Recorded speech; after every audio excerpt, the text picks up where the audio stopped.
Welcome to Weekly Meeple Chat, Week 5. The next game we're going to discuss is No Thanks, which is a take that sequencing game. Yes, it is.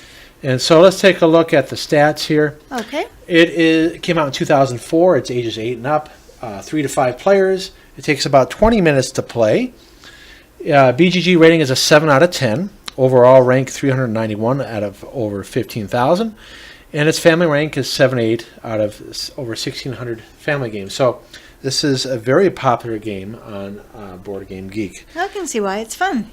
So let's go over how you play. Alrighty. So again, it's a sequencing game, and you have cards here numbered 3 through 35. And the object of the game is not to take cards. So each player will start with 11 chips. And you can use these chips to pass on taking a card. So unfortunately, there will be 9 cards missing. So you will not be able to complete some sequences. Because the way the game works is, it's okay to take cards in sequence because it will lower your score. So for instance, if I happen to have 8, 7, 6, 5, 4, 3, it's only worth 3 points. Oh, okay. So I'm going to take out 9 cards. So some cards are missing. So let's say this player flips up the first card, it's a 23, and they're like, wow, if I take that card, that's going to be worth 23 points, and you don't want points. Okay? So I got to get this a little bright in the camera here. That's so they put one of their chips on. Now the players actually will have their chips in their hand. You won't know how many chips they have left, except at first. So the next player will go, I don't want that either. Next player, the next player. Now, chips are nice because it allows you to pass, but also subtracts from your score. So this player might be like, well, okay, I'm going to take it because it comes with 4 chips. So they have 23 points right now, minus if they had these chips left at the end of the game.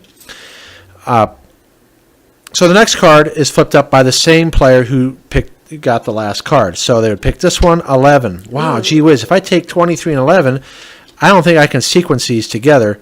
That would be 34 points if I had both of these cards at the end of the game.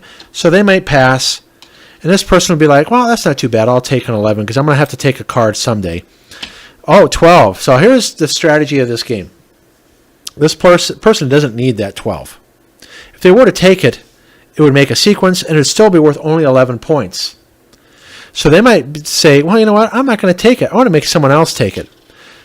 Because they know that they can't go below 11 because they have the 11. So this person would be like, oh, I don't want that. I don't want it. Goes back to this person. I don't want it. And he'd be like, you know what? I'll take it now. So basically, that's one of the strategies that you force people to put chips on things that you know that it won't hurt you but would hurt other players. And you keep on going until all 24 cards are left. And so you can see here, say if this person took the 23 here, let's see, is there a 22 or there's a 21? Uh-oh.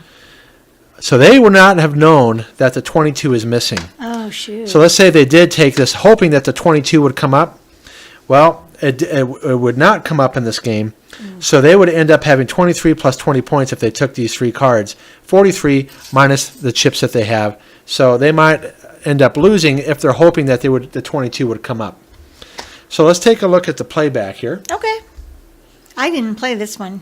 No, because it's only 5 players. Right. So. And I was ready for a break playing with five boys.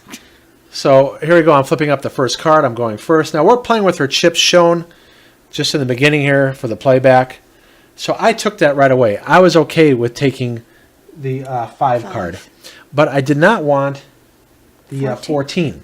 I don't blame you. So Austin has to decide, will I take that 14 or put a chip on it and pass?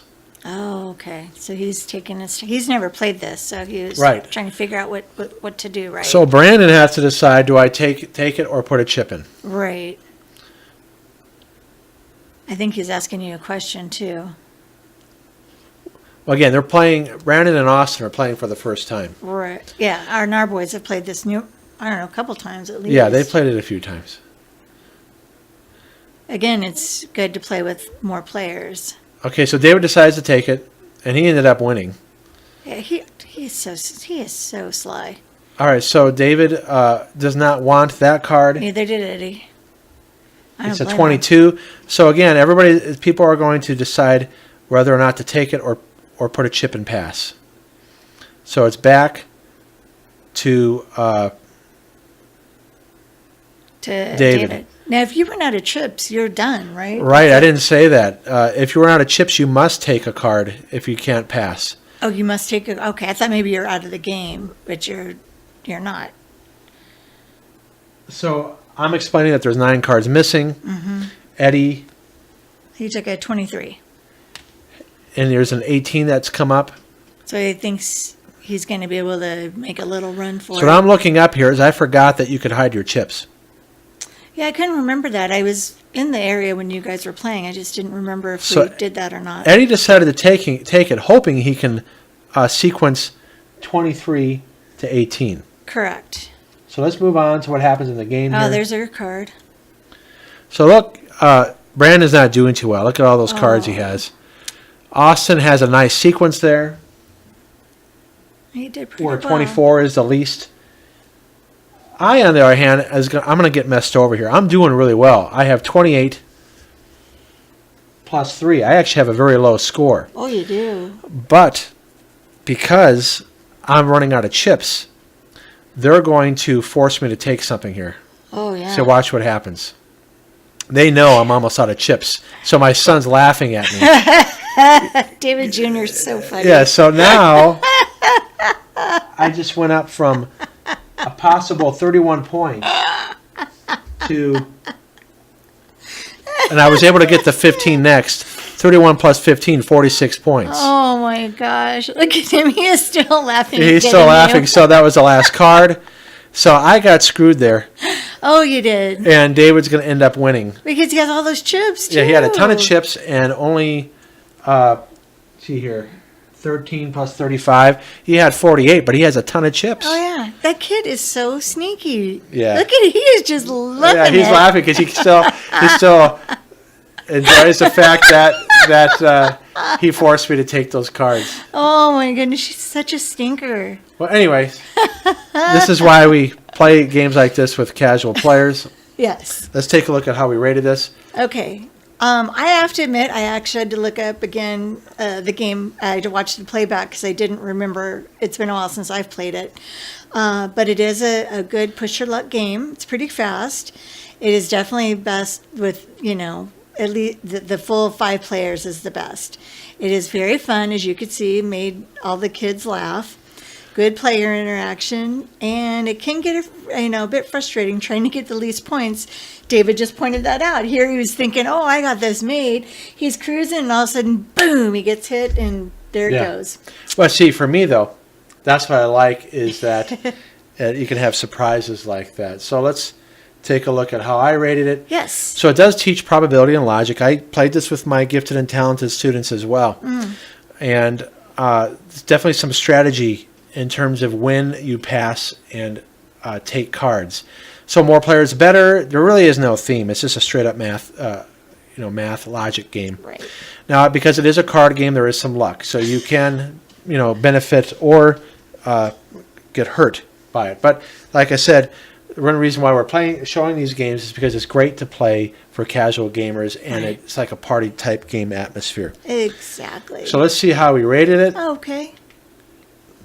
All right. I did good. I am usually willing to play. I don't normally suggest it because a lot of times it's just David and I playing games. So. Well, you can't play it with 2 players. Can't play with 2 players. Yeah. So for me, it's very good. I would suggest it. In fact, if you can get at least 3 players together, it's definitely worth adding to your collection. It's very inexpensive. Now, the version we have is the old Z-Man version. Now there's a newer version out with some different artwork.